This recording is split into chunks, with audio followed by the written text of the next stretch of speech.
5 Isekai slash Reincarnation Manga where the main character is the villain. Let's go. Now, this is not a very popular genre, so there really isn't too much to pick from, so I really had to look around to try to find ones where the main character is actually the villain and not like a pretend villain where he's actually secretly the good guy. So you are going to see a lot of anti-hero-ness and occasional villainry. We're going to start this list off with my personal favorite manga of all time, the Saga of Tanya the Evil. If you've ever wanted to read a manga that could be described as, well, technically it's not a war crime, this is the manga for you. Our main character started out on Earth, but due to some disagreements with a being X, aka God, he ends up getting isekai'd into this new world. And this new world is like a mixture of World War I and World War II if they had magic. And our main character ends up getting isekai'd as a little girl in an orphanage who happens to have a little talent for magic. And because he/she only sees one path ahead of her, they end up signing up for the military and quickly rising through the ranks. Now, if you know anything about history, you would know that the Germans may or may not have been the bad guys in a couple of wars. And take a wild guess on just whose side our main character is on. So the story progresses from there and follows her military career and all the war crimes that she may or may not commit, all of the mass slaughter, all of the killing, all of the fighting, and all of the fear that she puts into her enemies and even her own subordinates. I want to go far as to say she's a definite villain, mainly more of an anti-hero, but she is by no means a saint and is willing to do whatever she can to get that peaceful life in the rear away from the front lines. So make sure you guys read Saga of Tanya the Evil. It's my personal favorite manga for a reason.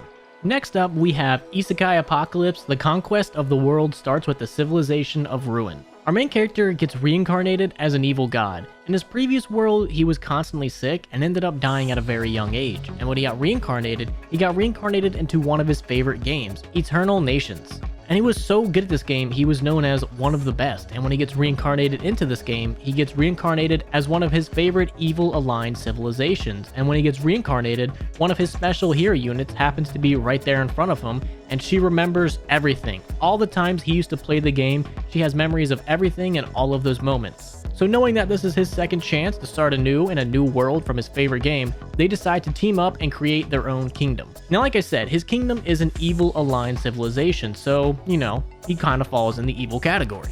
And I wouldn't say it's evil as in we're gonna kill everybody, it's more of an evil as if you're with us, but if you're not, you're against us and we're gonna make you pay for it.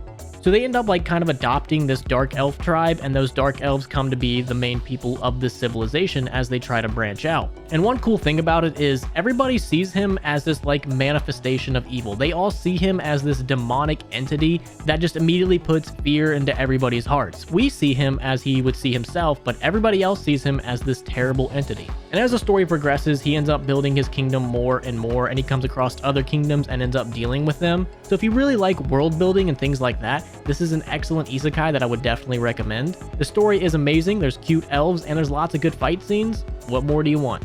Next up, we do have a very similar manga, but this one focuses more on the evilness, Her Majesty's Swarm.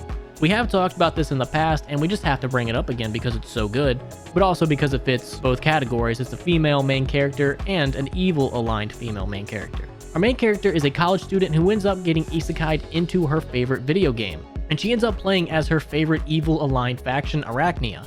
Now, she is the queen of the spiders, and initially she tries to play along but doesn't really want to hurt that many people, but due to the collective swarm influencing her thoughts and decisions, she ends up starting to act more and more like the queen of her faction. And she can be very, very ruthless and very similar to the previous one. If you're with them or you're on their team, they're going to try to take care of you, but if you're not, they do not care for your life or your well-being whatsoever.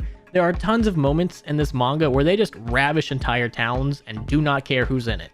This one doesn't really focus as much on the world building and as much as the civilization building as the previous one, and mainly focuses on fight scenes, destroying towns, and being evil. And I don't want to spoil too much, but I can't say for certain because we only have 35 chapters, but it seems to me like they're trying to set up that more people were also reincarnated into this world, so there is a chance we might see some isekai v isekai battle scenes at some point in the future. But if you want to read a really good manga with an evil main character, a cool spider queen, and lots of blood and gore, Her Majesty's Swarm is the one for you.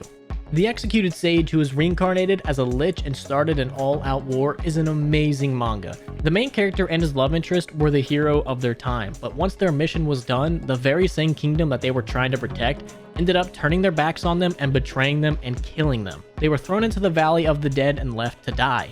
But our main character held this grudge and wanted his revenge so badly that he just willed himself to not die and ended up waking up as a skeleton. Now 10 years since the day that they died has passed, and he ends up walking his way out of the valley with his new skeleton army that he had amassed. And the first thing he does is immediately destroy the very same kingdom that had left him and his love interest to die. And he does not spare anyone. Everyone in his path dies. Women, children, young, old, everyone in that kingdom will perish. And after he is finished getting his beautiful revenge, he decides that he's going to create peace by force. That is what his love had wanted to accomplish. She had wanted to create peace. So he decides that I'm going to do it. I'm just going to do it a different way. We are going to create a peaceful world by force. And that's exactly what he sets out to do. He declares war on everyone and will destroy towns with anybody in it, all to accomplish his goal of peace. And even though his goal at the end is a good one, he still does a lot of evil things to accomplish it. So that is why he is definitely considered to be a villain main character. But if you want a really good story about an overpowered skeleton who is the villain of his world, check this one out. You don't know what you're missing.